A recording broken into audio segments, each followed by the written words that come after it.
Hey guys, thanks for tuning in to Christ Culture and Coffee. We are back starting a new series on New Testament reliability. You don't want to miss it.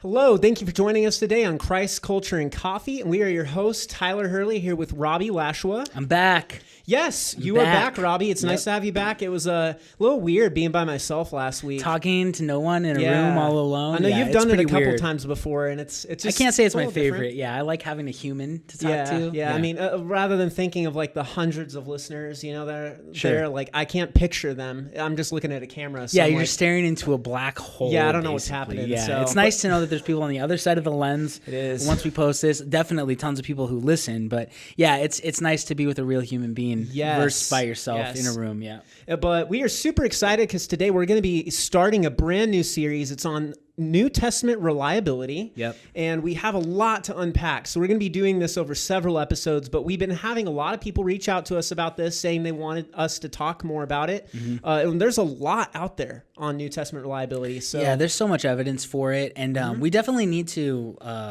know this stuff. I was just talking with one of my friends, and he was saying how he was talking with a guy this week, talking about how he believes in the Bible. And the guy said, oh man, it's really hard to believe in the Bible because of science. It's like, what does that mean? Well, no, I don't. Like what does that mean? Well, you know?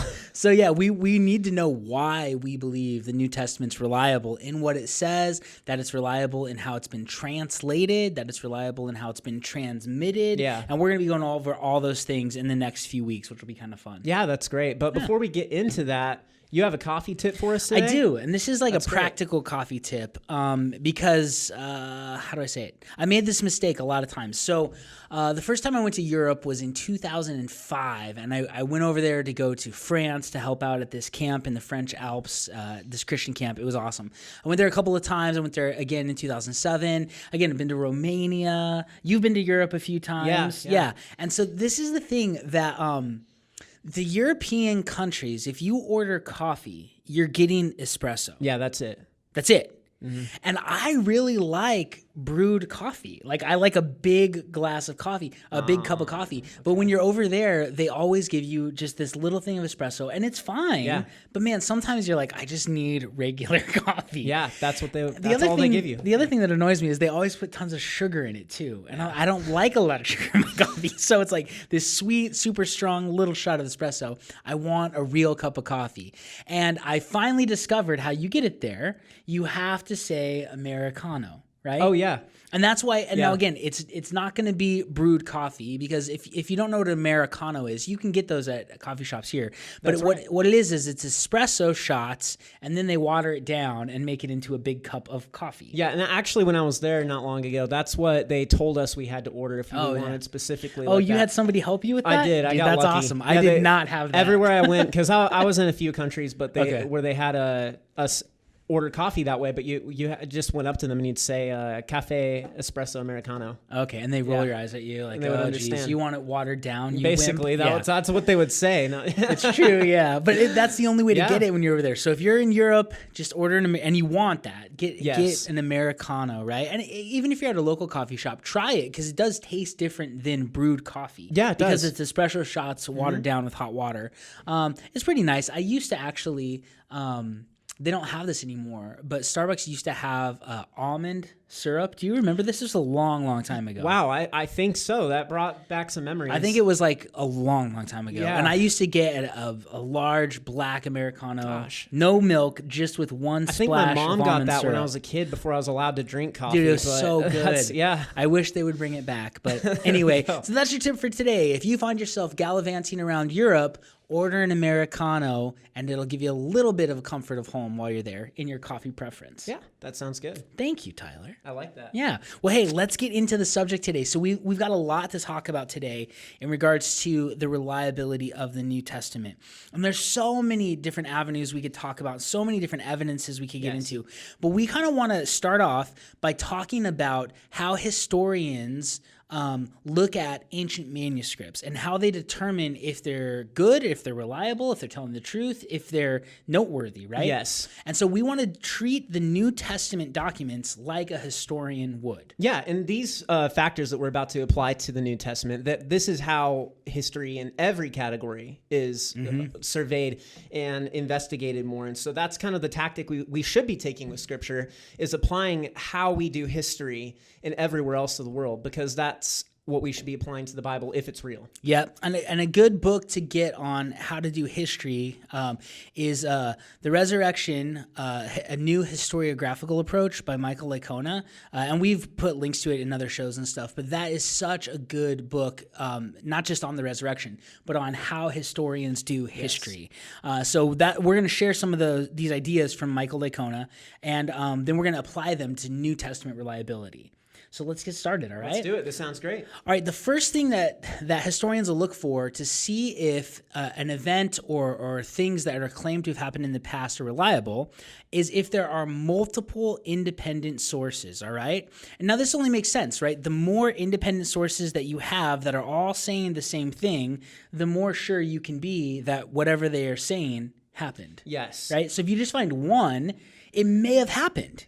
Right. But man, if you find 10... it's more likely. It's way more likely because a bunch of different people from different walks of life are recording the same event. So the first thing we want is multiple independent sources. And that's one of the things we're going to talk about a little bit later. Right. But let's share the next criteria that we look for. Yeah, that's eyewitness reports, right? And that's where eyewitness testimony reports the events that had occurred, meaning that the person who wrote it down actually was there. Yeah. And now that's important, right? Because obviously it's a little stronger than having a secondhand account where someone who didn't witness it but just was told about it by word of mouth.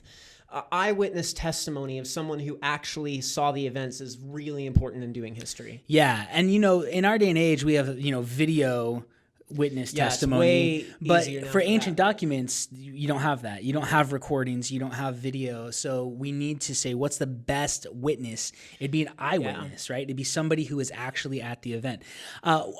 If I wrote a book, Tyler, and it was about George Washington, right, and I didn't use any sources at all, I just thought, what do I know about him? There's a cherry tree thing. He demanded he would be on the first dollar bill. I think he went across a river on a boat. I think he so had too. Wooden teeth. I'm just making up stuff I've heard. What would it be? Over 200 years later, it's not very good. Yeah, right. But if there was a book written about George Washington by one of his best friends, that's really good because he's an eyewitness, and I'm 200 plus years removed. So that doesn't make sense. So you want eyewitness report. Even in the court of law today, eyewitness report is the best type of witness, course it right? is. It's the best type. You need people that have actually experienced it who can report on it, because it's like you said, like today, if we went and tried to write about events that took place 200 years ago, just off of our own accord, just making it up. Right? Yeah, exactly. So we want multiple independent sources. We want eyewitness reports, and the third thing that we want to look for are that the reports are early. Yes. That these independent sources are early on. So eyewitness testimony is great, but the closer to the time of the thing happening. So again, I was an eyewitness of events in my life, right? I've been to the Grand Canyon multiple times. I was up there last week. Yeah, that's right. So I am an eyewitness to the Grand Canyon, right? But now, if I wait 40 years, hopefully I live that long, if I wait 40 years and then I write about my experience at the Grand Canyon 40 years ago, I still was an eyewitness, but there's a lot of time that's gone by for me to forget stuff. Yeah, that's right. So the better would be multiple different people who were actually there at the time, eyewitness, who wrote not super long after the event they're writing about. That's very important. So early reports are very important. Yeah, and then with that, there's also the fourth case that we're going to give you here is for embarrassing details left in history. Now, obviously, if you're making something up or if something's put up on the spot, you would not want to include embarrassing details. Like if I went and I wanted to make up a story of something that I experienced that was totally fabricated, I would want to make myself come across as the hero. Right? Sure. Or at least, at the very least, like I want to be a nice upstanding citizen, right? Like I want to look good if I'm telling people about something that I was involved in. But if someone leaves details in a story or something that they're telling that they were a part of that includes embarrassing details, that makes it more credible because they're probably being honest about what actually happened. Yeah, you wouldn't put that in there unless you were just trying to be honest. Yeah, right. Nobody makes that stuff up, especially about themselves. Yeah, and then we see throughout the New Testament that this happens, but like Paul with stuff that he went through, Paul and Barnabas splitting up during their missionary journeys. You see it all throughout the New Testament. Peter denying Jesus 3 times. Yeah, that's right. Would you write that about yourself? Yeah, that's a bad idea, right? Yeah. And Peter actually was the author behind the Gospel of Mark, which we'll talk about that in a little while. But why would you put that stuff down about you? I know. And then we even talked about a few weeks ago with some resurrection stuff that that the disciples mentioned that the women found the body first and then they didn't believe them. It's an embarrassing detail for that time period because women weren't credible. Yeah, you even have, I mean, think about this. Peter records that Jesus called him Satan. Yikes. Yeah. Like, are you kidding me? Like, that's a terrible way to get people to follow you as a cult leader. Yeah. Why would he write that? Well, it probably happened, right? Yeah, it probably happened. Yep. So embarrassing details are a big deal. So you want multiple independent sources. You want eyewitness reports. You want early reports. You want to see embarrassing details in the reports. And another criteria that I think is really important is what's called attestation by an enemy, or the enemy of the person who's writing saying, the similar thing happened. Yeah. For instance, that's right. In our day and age, political parties are completely on opposite ends of the spectrum and don't like each other, and it's this whole thing. If you would go back to the 90s with President Bill Clinton, he had an affair with Monica Lewinsky. You remember this? Yeah. She was an intern, and it was this terrible, terrible thing. Democrats and Republicans would both agree that he had an affair with Monica Lewinsky. That's right. Which really makes that event probable to happen because these guys don't agree on anything. Yeah, but they agreed that happened. Both agree that happened, right? Right. It's like in our day and age, if somebody said, if the Democratic Party and the Republican Party both said that President Trump did a good job with something, he probably did a really good job with it because there's no way they both agree on it. Yeah. Or a bad job, there's no way they both agree. Right. It lends credibility. So if your enemy is saying that some of the stuff you're saying is true, it really bolsters the truth of that. Yeah. And so we would want to find enemies talking about similar things in the reliability of the New Testament. Yes, that's very important. Yeah, I think it is. And so we're going to get into all this kind of stuff in the next few weeks. But for today, we're going to focus on two things. We're going to focus on how many independent sources do we have of the New Testament, for the New Testament. And then we're going to talk about how early are the reports in the New Testament. Yeah. All right. So let's talk about independent sources that we have, because this is a big deal. When we're talking about an independent source, Tyler, we don't mean how many books of the New Testament are there. Right. Right? Because how many books are there? There's 27 books, right? So is that 27 independent sources? No. Yeah. Because Paul wrote 13 of those books. Yes. So how many sources are all 13 of those books? Yeah, or then you have other books that were written by multiple disciples, like John. He wrote, John, Matthew, right? Luke and Acts. Acts, Mark. But so you have to pare it down. So this is where it gets interesting, is we say, okay, Paul wrote 13 epistles. That's one source. That's just Paul. Yeah. Right? So those 13 get condensed down to one, right? Then you have James, Jesus' brother. So there's another one. You have Jude. Yeah. Jesus' other brother. There's another one. You have the writer of Hebrews, who wasn't Paul, but we don't know who it was. So there's another one. So now we're up to 4.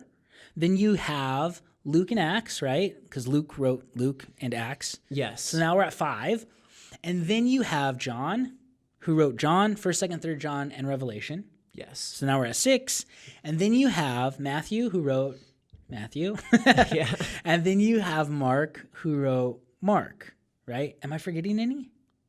Don't think so. Peter. Oh, Peter, who wrote I don't know why I forgot 1st and 2nd Peter. Yep. So that's 9 sources, right? 9 sources, but actually there's more. And this is where it gets fascinating. And I am a super nerd, and I love getting into studying text criticism and stuff. So How we determine a source is not if somebody says something and then somebody writes a blog based on what they say and then somebody makes a podcast based on the blog. That's still just one source. Yes, because right? it's talking about the same information from the same person. Exactly. So we want to find independent sources. And I just want to I think that this is really cool. Let's take Matthew, Mark, and Luke.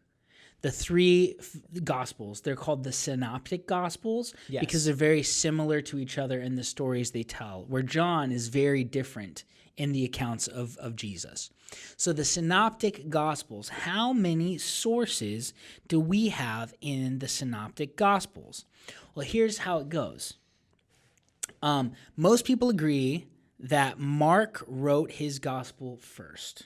Yes. Right? It's called Markan priority, just meaning he wrote first. And there's a lot of reasons for why they think this. One of the reasons is because in Luke and in Matthew, there are like direct quotes from Mark. They copy and pasted and put in their books. They seem very similar to, obviously, like you said, they're synoptic. They're together, so it makes sense. So there's a ton of stuff from Mark in Matthew and Luke. So let's count. How many sources is that? Well, there's Mark, and then there's the stuff from Mark that's copy and pasted into Matthew and Luke. That's still just Mark. Yes. Right? So you have one source there. In addition to the Mark stuff that's in Matthew and Luke, you also have Matthew's original stuff and Luke's original stuff. Yes. And you can really see those in the birth stories of Jesus. Yeah, right? That's right. Matthew talks a lot about Joseph. Luke talks a lot about Mary. They're not the same. They're not quoting the exact same stuff for the birth narratives. They're different. They're original, okay? Even the genealogies are different. Yes. After David, which is interesting. We'll talk about that another time. But so now you have Mark and Matthew and Luke. So that's one source. And then you have Matthew's stuff. And then you have Luke's stuff. Yes. So within the three synoptics, you have so far three sources, right? Yeah, but now this is where it gets weird, Tyler. Are you ready for this? Ready for it. I think this is fascinating. If you scrutinize Matthew and Luke, you will find that they quote Mark, which we've already talked about. You will find that they each have their own independent stuff. But in addition to that, you will also find that they both are quoting another source. This is fascinating. So this other source is called the Q document. That's right. Q stands for Quell, which is German for source. So it's just called the source document, right? The Q document. There's a lot of examples you can look up if you'd like to, like Matthew 3, 7 through 10 and Luke 3, 7 through 9 are identical. Matthew 6, 24 and Luke 16, 13 are identical, but they're not from Mark. That's right. So people look at them and they're like, okay, this is where it gets interesting. So is Matthew quoting Luke, or is Luke quoting Matthew, or are they both quoting another source? And we think that they're both quoting something else because in the birth stories of Jesus, they're so different. And you'd think that they would cross-pollinate those together, and they don't. And so the Q document is really an interesting document. And we don't have it. We don't have an old manuscript that has these verses in it. But there are 235 verses that we find in the text of Matthew and Luke that are from this other Q, this other source. Yes. And that's very fascinating because you got to just wonder what it was. Like, was it another gospel writing, or was it another, just some other account that they both recorded from back at the day? But it's just crazy. And again, this is where there's a lot of speculation on it. Now, there's some people who don't even believe the Q document exists. I've heard that too. They believe it's Matthew writing. There's a lot of people actually who don't believe Mark's the first gospel. They believe Matthew is. And there's only one reason to believe it, not because it's listed first in the New Testament, right? Because when you were a kid, did you have to learn the New Testament? Oh, yeah, Matthew, I did. Mark, Luke, John. There's all these songs for it, right? Matthew's first. That means it's first. Well, actually, we don't think it is. I definitely don't think it is. Yeah, I believe Mark was written first. And there's a few reasons for that. Mark being written first, I think it needed to be because if it wasn't, what you would have is Matthew writing first, and then Mark copying Matthew and using worse grammar. Yeah. And cutting out stuff And then you go, why would he even need to write it if it was already in Matthew? That doesn't make sense, right? But if you reverse it, you would see why Matthew was copying some stuff of Mark, but then he was also adding other things into his gospel. Okay. Yep. And one of the reasons for this, Tyler, and no, again, we really historically, we live at a bizarre time where we can there's just paper galore. Oh yeah, right. Yeah. And then there's just digital paper. I can scroll forever and I can just have stuff on here. When these guys were writing, they had to get scrolls, and scrolls only came in a certain size. It wasn't like you could just very specific. Yeah, I'll take the extra large scroll, please. It wasn't like something like that. Yeah. So there were only certain sizes. So Matthew comes along. He copies a lot of stuff from Mark, but then he adds more stuff. If you had Mark writing after Matthew, then you'd have him taking Matthew and cutting out a bunch of stuff. It makes more sense that Matthew took some of Mark, and then added additional stories in. So there's a lot more reasons to it, but I'm pretty confident Mark was written first, and then Matthew and Luke were after that. But the Q document plays into this. So there is an ancient church historian. I'm trying to see if I have it in my notes, because this was interesting. I can't remember the name of who it was. Yeah, here. Let me look here.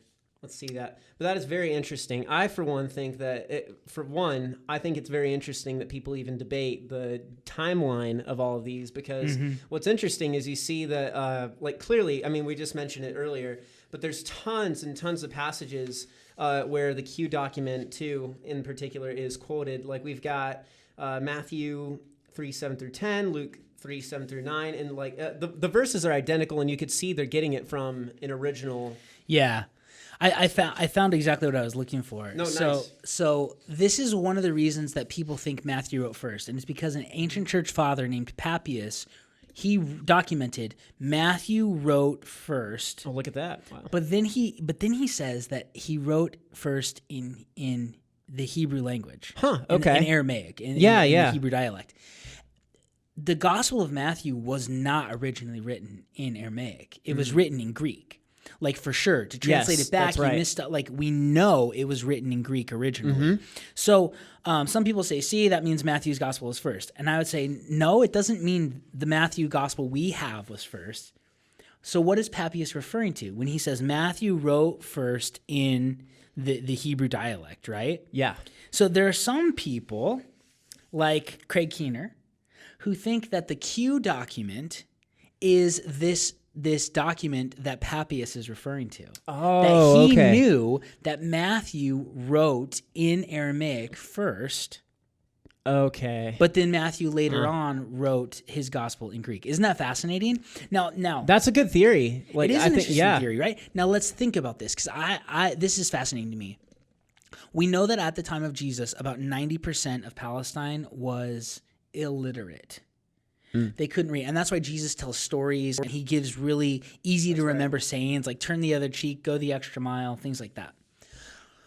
We know that, especially Greek, like Peter was really bad at Greek. You can see that in his letters. First Peter, he uses a secretary. Then Second Peter, he doesn't. And it's pretty, it's rough. Yeah. It's rough Greek, right? John, when he wrote the Gospel of John, it's like elementary school Greek. Like he doesn't use a verbose vocabulary. Luke does, but that's because he knew Greek. He was a doctor. He was educated, right? Yeah.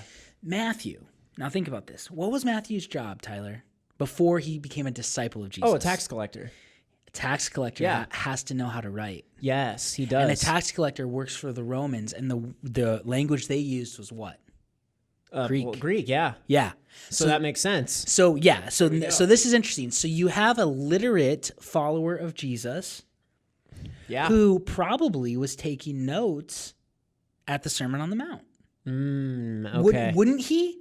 Yeah. Because he was capable of that, and maybe the other guys weren't. So I think that Papias is telling us the truth that Matthew wrote first, but it's possible that what he's referring to is the Q document, not the Gospel of Matthew as we have it. Wow. Okay. I don't think I'd heard that before. It's all speculation, right? Now, but there's different theories on what is this Q document. Wow. It could be, I mean, think about it. It could be Matthew's notes from when he was sitting listening. Yeah, I hadn't heard that theory. Those 235 those 235 verses could be. Well, that would make sense how they both had access to it. Yeah. Isn't that interesting? And the majority of those verses are sayings of Jesus.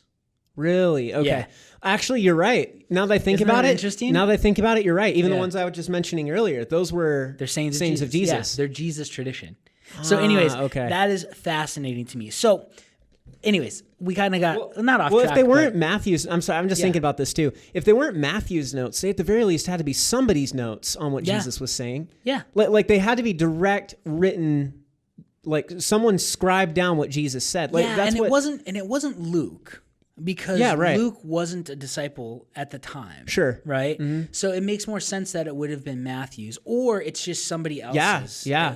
Who knows, you know? Well, we don't have it, so. We don't have it, no, but we have it embedded in the Gospels. Yes, that's right. So when it comes to the three synoptics, this is my point. When it comes to the three synoptic Gospels, we have Mark and the stuff he wrote and the stuff that was copied from him, which is just one source. Yes. Then we have Matthew's original stuff, and then we have Luke's original stuff, and then we also have this Q stuff. That's another source, right? And then we have John. So within the four Gospels, we have 5 sources. That's how historians would count it. Yeah. So that's what's called a multiple independent sources, right? Yeah. 5. Plus you add on to that, Paul, and you add on to that James, and you add on to that Peter, and you add on to that, right? All of these different people. Yes, that's right. You have multiple sources from the New Testament. I think 10 in all, completely. So that's really good for us because the Jesus Seminar, which is a very liberal organization, it sounds friendly to evangelical Christianity. It's not. They only think, I think about 14% of the New Testament is legitimate. They vote on it, but they say if there are 2 sources for a historical event, it probably happened. Wow. Okay. Yeah. 2? 2. And so just within the Gospels, we have 5. Yeah, I was going to say. Yeah, so that's really interesting. So the stuff in the Gospels that's recorded in all 5, right? Like the resurrection and the crucifixion and these events, they'd have to conclude that it probably happened, right? And now we're not even talking about, did any enemies record this stuff? Are there any outside sources? Yeah, right. We're just talking about independent sources. How many are there? And we have a ton, at least 10 in the New Testament. So now, let's move on to talking about how early these are, okay? And this is significant. Now, we have all of the dates, and again, these are dates that liberal scholars would agree with for the New Testament books. But we're just going to start with, I'm not going to read through all of them, but Galatians, most believe, was written in 49 AD. And then the last book of the New Testament, Revelation, most people, the liberal scholars will say was written about 95. Some people think it was earlier. Yeah, right. But we're just going to say, for sake of argument, it was written really late, right? 95. Yeah. So the New Testament books were written between 49 AD and 95 AD. Okay. Yeah, so like roughly within 50 years. Yeah. And I think this is important too. We look and we see Galatians, 1 Thessalonians, 2 Thessalonians, 1 Corinthians, 2 Corinthians, and Romans were written, all of those were written before any of the Gospels were written. Okay? Mm-hmm. So if we want to talk about what are our earliest reports, people will think the Gospels because the Gospels talk about the life of Jesus. But the Gospels were written after some of Paul's letters. Yes, that's right. Those letters of Paul are our earliest. Does that make sense? Like, yeah, of course it does. And I know it's not reporting an earlier time period, but they were written first. They were written earliest. Mm-hmm. And so those are our earliest reports about Jesus. Galatians, 1st and 2nd Thessalonians, 1st and 2nd Corinthians, and Romans. Yeah, that sounds about right. Mm-hmm. Yeah. So that's, I think, an important thing to look at. Now, Paul's letters are really important, but some people, Tyler, will say the earliest you have written is 49 AD. Well, when did Jesus die? About 30 AD? Yeah, 30. Yeah. It depends on how you date it. Some people believe it was in 30. Some people believe it was in 33. Yeah, I've heard that. But we'll just say 30 for sake of argument because that's the most liberal we can be with it. So if he died in 30 AD, and then the earliest written report we have is written in 49. Yeah. That's 19 years difference. Yeah, that's pretty close. It's pretty close, but I mean, we also talked about what if you went to the Grand Canyon 20 years ago, Yes, and then you you're were right. trying to write a book about it. It's still pretty far. It's a little. In that case, it's a little far, right? People would say that now. For significant events, I mean, 9/11 is almost 20 years ago, right? Oh, yeah. September 11th, and some of you weren't even alive that are listening to this Yeah, when it happened. yeah. But I remember where I was when it happened, and how shocked I was, and how crazy things were, and how I couldn't fly home from Florida, and it was a thing. Yeah, yeah. And even to this day, I remember significant details about that because it was a big deal. Mm-hmm. Even 20 years later. So when people say, oh, legend developed, I don't think people who were strict Jews then believed Jesus was God just because 20 years passed. That's a tough pill to swallow. Yeah, right? that is. So, but with that, there's about a 19-year gap where we don't have anything written about Jesus. Yes, right? that's right. And so we want to dig into that and say, okay, well, how do can we get even closer scripturally to these things, right? Mm-hmm. But we do have an interesting quote from an atheist named Bart Ehrman. He's an atheist, an agnostic-leaning atheist, and he's a really great New Testament scholar, actually. But he wrote this quote, which I think is fascinating. Do you want to read it, Tyler? Yeah, sure. Bart Ehrman said, the 7 letters that virtually all scholars agree Paul wrote, the so-called undisputed Pauline epistles, are Romans, 1st and 2nd Corinthians, Galatians, Philippians, 1 Thessalonians, and Philemon. Okay, so I believe that Paul wrote all 13 of the books that we have, and there's I have tons of reasons for this. And Bart Ehrman actually lists why he doesn't think Paul wrote some of them, but his evidence just doesn't match up very well at all. But we don't have time to get into all that. Sure, right. But what I want to point out with this is he is not a Christian. He's a historian, New Testament historical scholar, and he says that 1 Corinthians, 2 Corinthians, Galatians, Romans, and what were the other ones? 1 Thessalonians and Philemon were written by Paul. Yes, and I've heard him speak, and he says for sure the Apostle Paul, not somebody else who is pretending to be this dude. The Apostle Paul wrote those letters at the time we've just stated he wrote them in 49 AD, writing Galatians, and then on through. So that is an undisputed thing. You can't say, well, we don't really know if he wrote them. Yes, we do. We do know if he wrote them because even the atheist scholars agree with us. Like he says, virtually all scholars agree. Yes, Christian everyone and does. non-Christian. So closed case there. So now, Tyler, there's something interesting that we find within some of Paul's letters. And what's that? It's what's called charisma, and that's not a term that we use a lot, right? And I'm not talking about charisma, charisma. And this is a term that means to proclaim or preach, and it was formal proclamations of the early church. So again, you're thinking about doctrine, you're thinking about maybe songs, you're thinking about creeds, things that people would quote at church. It was a way to teach people doctrine. You'd write, like Jesus would even. He'd share parables to remember. He would share short statements for people to remember. Even you think about the Beatitudes, right? Oh, yeah. Blessed are the poor in spirit. Blessed are the meek. It's easy to remember, right? It is. Because people couldn't read because they were illiterate. So the disciples were teaching the early church doctrine, and they put them in easy-to-remember formats, songs or creeds or rhyming poems kind of thing. And we find a bunch of these in Paul's letters. Yes, and particularly some of the letters that Bart Ehrman says virtually all scholars agree with, right? Exactly. Especially 1 Corinthians. Yes. In 1 Corinthians, if you've read it lately, I mean, you should read it. But Paul quotes Jesus multiple times in there.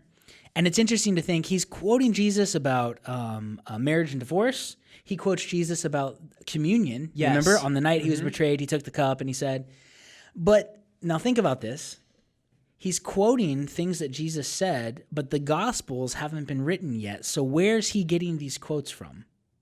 That's right. And now we don't think about that because we forget sometimes what the order of these were written in. Yeah, you're right. But the communion stuff, he directly quotes Luke. Yeah. But Luke hasn't been written yet. So That's where is he getting this interesting, stuff? So basically, there's this thing. It's called Jesus tradition, or called kerygma, the sayings of Jesus that people were memorizing, or the doctrines of the church that people were memorizing. Yeah. And there's a ton of these in Paul's letters, in Romans and 1 Corinthians. And we want to talk about one of them because it's probably the earliest Christian creed, the earliest Christian kerygma that we have. So just to set this up, Paul writes 1 Corinthians, I think in about 51, I if I'm think right. that's what we had it at. Is that where it's at? Yeah, 1 Corinthians, the late date would be 55. Okay. I'm pretty sure it was, So it's around then, yeah. It's around 55. So he visited, you have to admit, if he's writing a letter to a church he established, he went there and established the church before he wrote 1 Corinthians. Yes. Right? So we're moving back from know. 55 to probably about, I think it's 51, because we date him being there during Gallio's governorship of Corinth, and there's archaeological evidence that backs it up. So he's there in 51. So he has this saying when he goes there, because in 1 Corinthians 15, 3-8, he says, I delivered to you, church at Corinth, as of first importance what I also received. So he's reminding them, remember when I visited you, I told you this, right? Yeah, right. So Paul has whatever that he's going to say. He has this saying when he went to Corinth for the first time in about 51. But he then says, and I received this. So the question is, when did he receive this saying, this creed, this early Christian doctrine? Right, yeah. And if you pair it with Galatians, which is, again, an undisputed letter, That's right. Paul talks about what happened to him and his conversion experience, and then for 3 years, he was trying to make sense of it, and then he went up to Jerusalem to meet with Peter and James and John. Right. And that's where virtually all scholars think he received this creed, because he goes up another 14 years later to make sure he has the gospel and he wasn't, he says, running in vain. And then he says, and they gave me the right hand of fellowship. They said, you got it. And he says, so we preach, so you believe, like we all are on the same page. So they didn't give him this creed then. They were saying, you've got it. So most people believe it was about 5 years after Jesus died that Paul received this creed. Yes. And then this is the doctrine he was taking and sharing. This was the message he was going around the world sharing. And he reminds the Corinthians of it.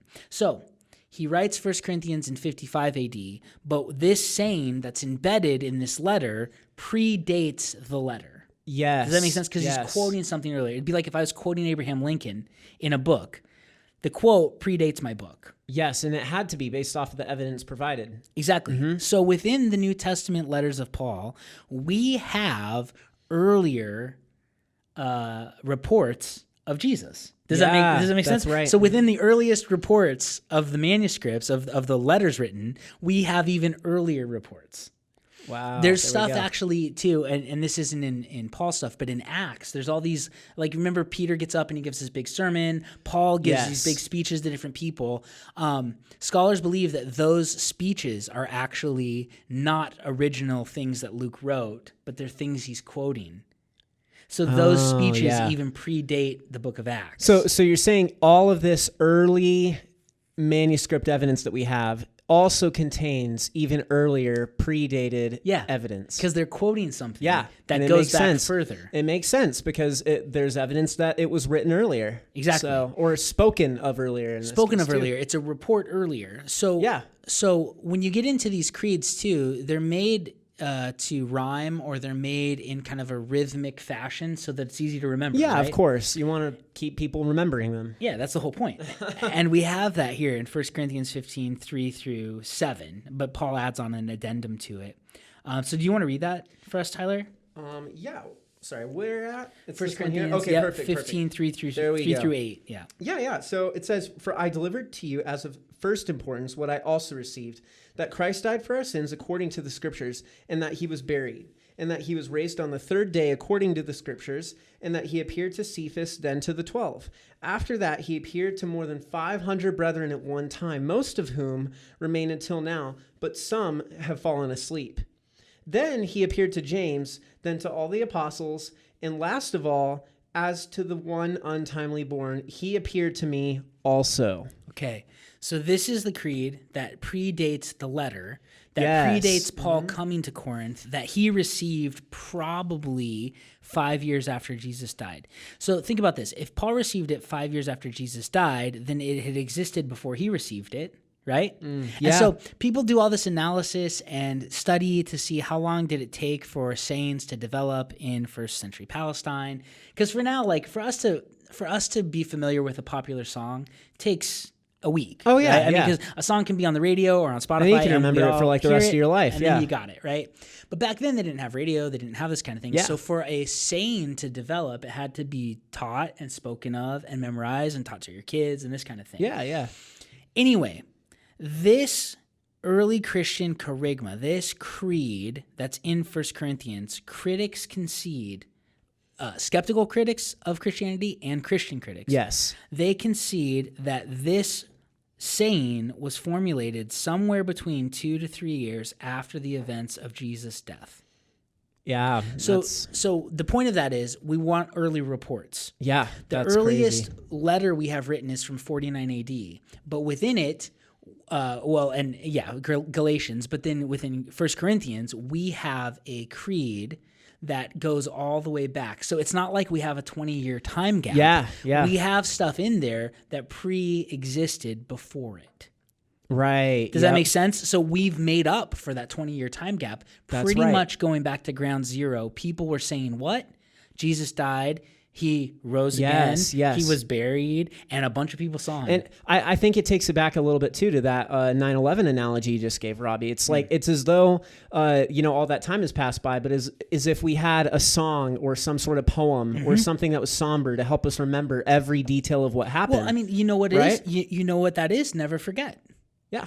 That was a saying. Never that came forget. up. You are Never absolutely forget. right. And when everybody says never forget right now, you're talking about 9/11. You're talking about an event 20 years ago. That's exactly what this is. Yeah, so there you go. So in the same way, that's what we have here. And Yeah. so it's as if we wrote something down now, quoting never forget. It's like, oh, what are they talking about? Yep.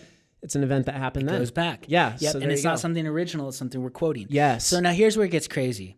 We talked about the Jesus seminar earlier, right? And they're very skeptical of the New Testament and very liberal. They believe that this saying in 1 Corinthians 15 can only be as late as 2 years after Jesus' death. Now, they don't yeah. believe Jesus rose from the dead. They don't believe any of that. But they believe people were saying he did all this stuff no more than 2 years after he died. Right. Gerd Ludemann, who is a New Testament scholar in Germany and an atheist, he says this saying can't be more than 3 years after Jesus died. Yeah, that's right. Larry Hurtado, who is at Edinburgh, says that this material is actually from 30 AD. So he says, no, it goes back all the way till the time that makes it sense. happened. And I'm thinking about this too. Even if they're saying like, this dated 2 to 3 years after his death, right? Yeah. You got to think for it to spread around, people had to already be saying it right before that.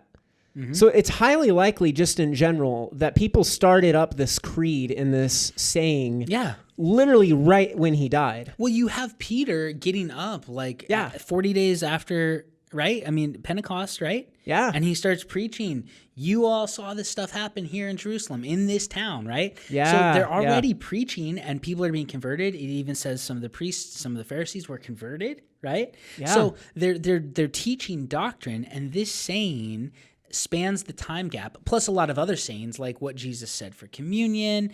Plus you've got other creeds like in Romans where it says if we confess with our mouth and believe in our heart, that's a baptismal creed. Right, There's a whole bunch yeah. of them. In Timothy's, Paul says it's a trustworthy statement, and then he quotes something, right? There's all of these speeches or creeds or songs or doctrines that predate the written accounts. Yes. And so those count as early reports.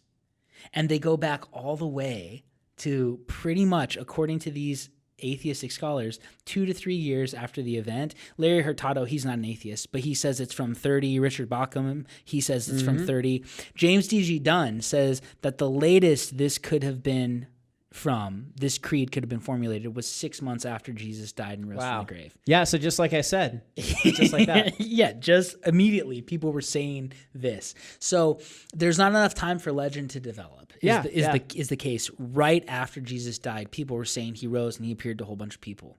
Yeah. Yeah. So our reports early? They're extremely early. Not just the books of the New Testament, because the latest one, 95 for Revelation and for the Gospel of John, right? That would be what, 65 years later. That's the latest it can be. Yeah.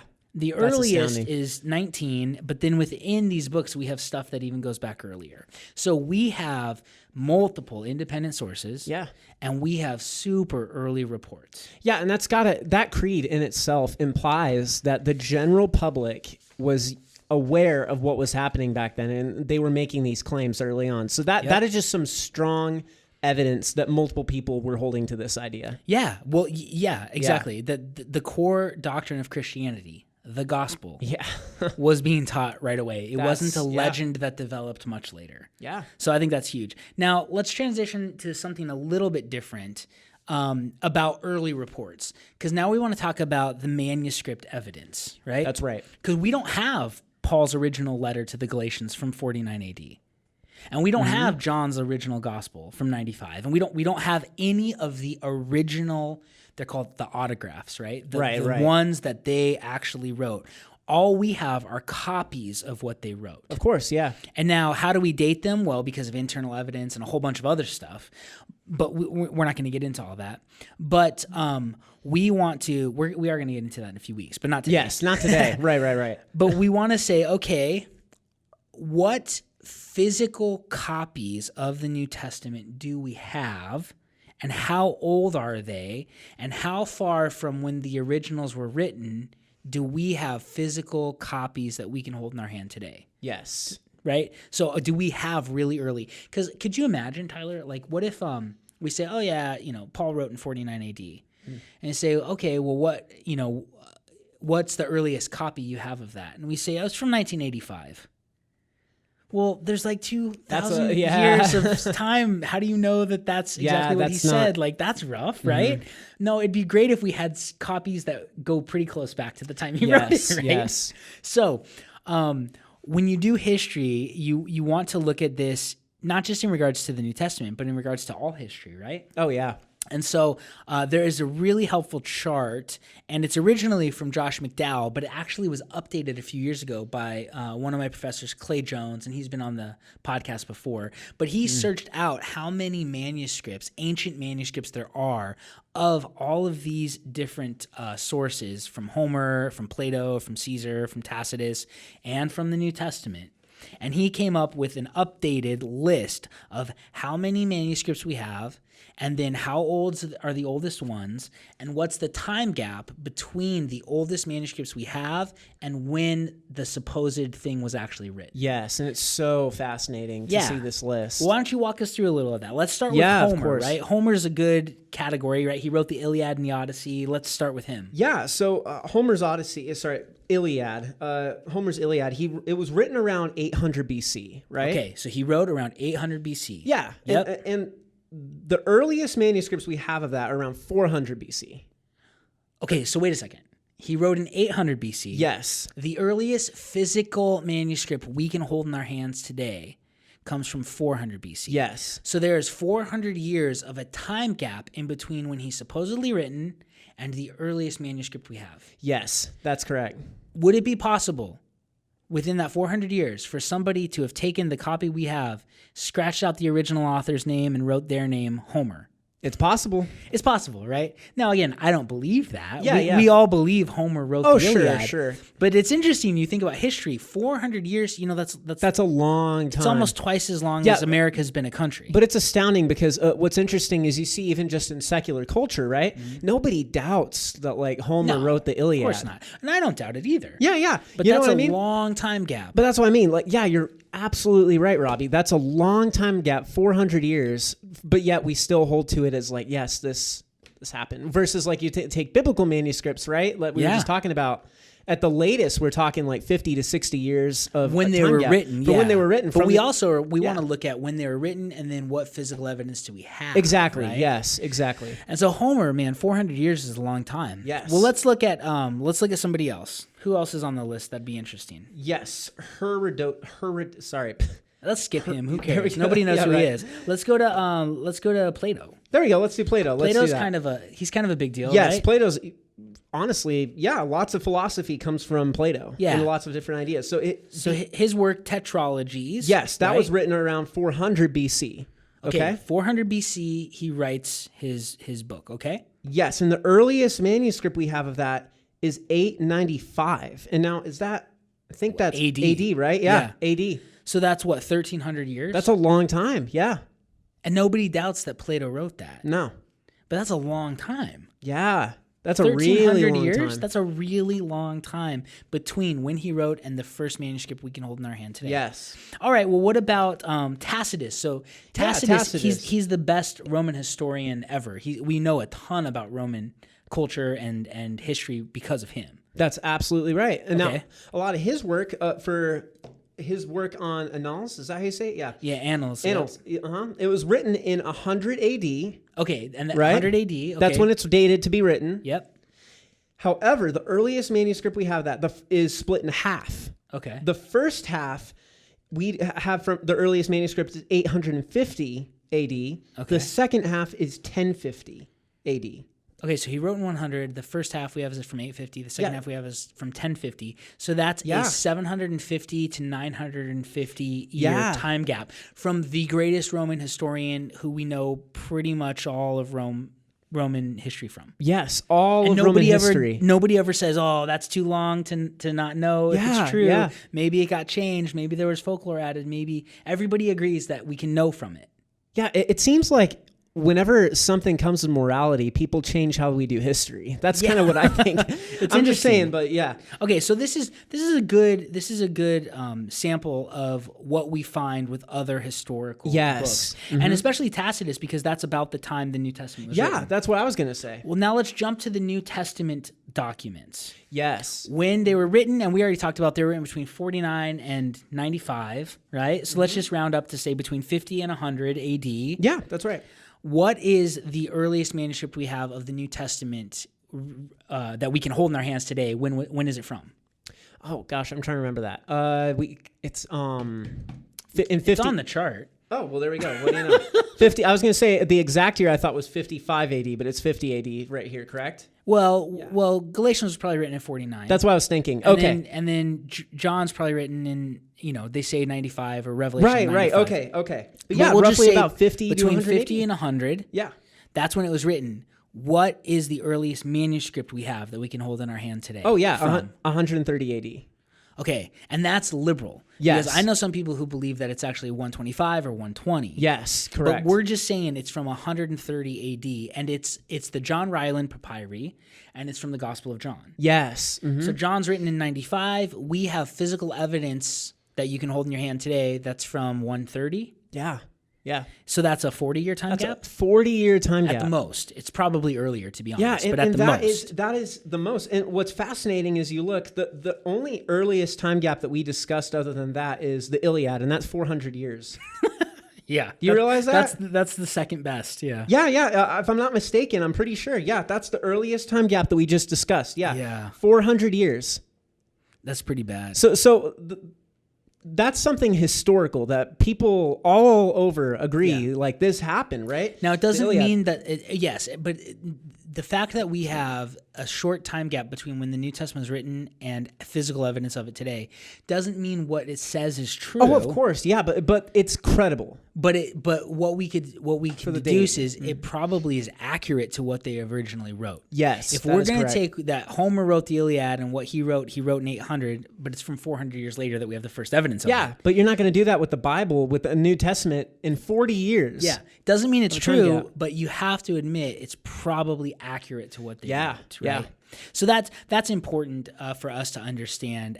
We don't just have early reports embedded in the books, but we have early evidence that the books were written from the time the books were written. Yes. Of the books, which is fascinating. I have a really cool quote here from Bruce Metzger. He says, on the contrary, the time between the composition of the books of the New Testament and the earliest extant copies is relatively brief. Instead of a lapse of a millennium or more, as is the case of not a few classical authors, several papyrus manuscripts of portions of the New Testament are extant that were copied within a century or so after the composition of the original documents. Yeah. And it's astounding. It's embarrassing how many we have. Even the amount of manuscript evidence we have far surpasses everything. Homer's Iliad, we have 1,757 ancient manuscripts of it. Yes, the earliest that's right. being 400 years after he wrote. For the New Testament, we have 5,795, and we're finding more all the time. Oh, yeah. So we have about over 4 times more than second place does. Yeah, it's so It's crazy embarrassing. to I've look heard at that. Daniel Wallace, he's a professor at Dallas Theological Seminary, and he calls this evidence an embarrassment of riches. Like we have so much evidence for the New Testament when it was written, and that we can know what it accurately said. Yes. Because of the time gap, which is just fascinating. Now, this gets a little, I think, cool. In addition to the manuscripts we have, and we're not talking about translations into other languages like Syriac or Coptic none of that. We're just talking about Greek manuscripts. But in addition to those Greek manuscripts, we also have another piece of evidence that's very ancient. And it's quotes from early church fathers. Because obviously these guys were writing about the Bible. Yeah. So just like in sermons we write or whatever, we quote the Bible. Yeah, so when you look at the quotes that we have here, you can see like, if they were still talking about this stuff back then and they were quoting it all the time, then it probably means that that's what was written. It must have existed if people are quoting it. Yeah. Exactly. Yep. Yes. Yep. And so this is an interesting, fascinating fact. So there are approximately, if you look at the entire New Testament verses and you add them up, depending on the version and depending on the variants and stuff, there's somewhere around 7,959 verses in the New Testament. Yes. 7,959. So almost 8,000, right? Within the quotes of early church fathers, we have 36,289 verses quoted. There's only about 8,000. We have 36 plus. So it's the thousands. entirety of the New Testament. Over and over and over and over again. Just in quotes. Just in quotes from early church fathers. Dating from the early church fathers we're talking about are Justin Martyr, Irenaeus, Clement, Origen, Tertullian, Hippolytus, Eusebius. So these guys lived between about 100 AD to 339 AD. Wow, yeah. And they quote over and over and over again the entirety of the New Testament. Yeah, that's insane. It's just amazing how much... I've heard people say that if we burned all the manuscript evidence we have of the Greek New Testament and all of the translations in Coptic and Syriac and all these other languages, we could still reconstruct the whole New Testament just from quotes from the early church fathers. Yes.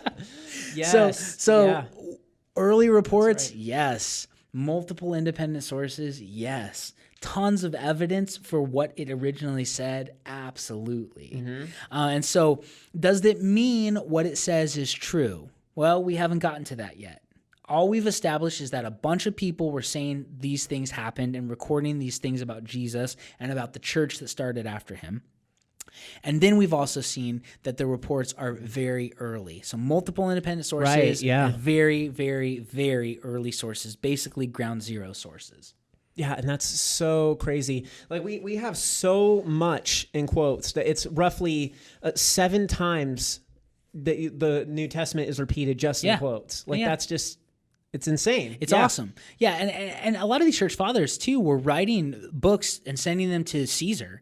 Yeah. Because, Christianity was seen as a cult or illegal, and they were talking about... Justin Martyr, I know, he's arguing that they're not atheists, because that was a charge against Christians, that they were atheists because they only worship one God, and they denied all the rest. And he's saying, we're not atheists, we just think there's one. Yeah, that's right. And then he quotes scripture a lot. So anyway, it's just amazing evidence for the New Testament's reliability. Now, we've established there are a bunch of early reports for these documents. We've established there's multiple independent sources for them. And next week, we're going to start getting into other things like enemy attestation. We'll start looking at how do we know were they written by eyewitnesses, right? Is there evidence that these were actual eyewitnesses who were there, who recorded these events? Right. You're not going to want to miss that, because that's so fascinating stuff. And it validates a lot of what we were talking about here as far as the early witnesses and the early source reporting. And so you definitely want to continue along with us in this series as a whole. Yep. But the New Testament documents are the best attested ancient documents that we have in history. Yes. And you cannot deny that from the amount of evidence we have for them. Doesn't mean what they say are true, but it means that they are something to contend with and something to take seriously. Right. You can't just write it off as, oh, those aren't original, or, oh, that's legendary. You cannot do that. Yeah. You have to wrestle with the evidence of the New Testament documents, which I like. Yeah, I think that's great. Yeah. So, well, hey, we're glad that you've been here. I hope this hasn't been too technical. I hope it's encouraged you as a believer to go, man, I'm not just believing in fairy tales. This stuff is anchored in history. Yeah. But if you're not a believer, take seriously the New Testament. Like, it's there. Where did it come from? Yeah. And why did these guys write this stuff down? A whole bunch of them. Why did they write these accounts of Jesus and miracles he did and the resurrection he had and the church he spawned out of Jerusalem? Why did they all die for writing this stuff and believing this stuff and teaching this stuff? Why would they do that? And I think it's because they really believed it was true, because they saw something and they experienced something, and it was the fact that Jesus rose from the dead. Yeah, and there's so much evidence, and we're so excited to keep getting into this with you guys. Please be sure to tune in next week as we continue on this series. For those of you who are watching on YouTube, be sure to subscribe and like and leave us a comment. Tell us what you think, and be sure to tune in for more content, because we're super excited to keep digging into more biblical topics with you. Yep, thanks so much for being with us today on Christ Culture and Coffee. We'll catch you guys next week.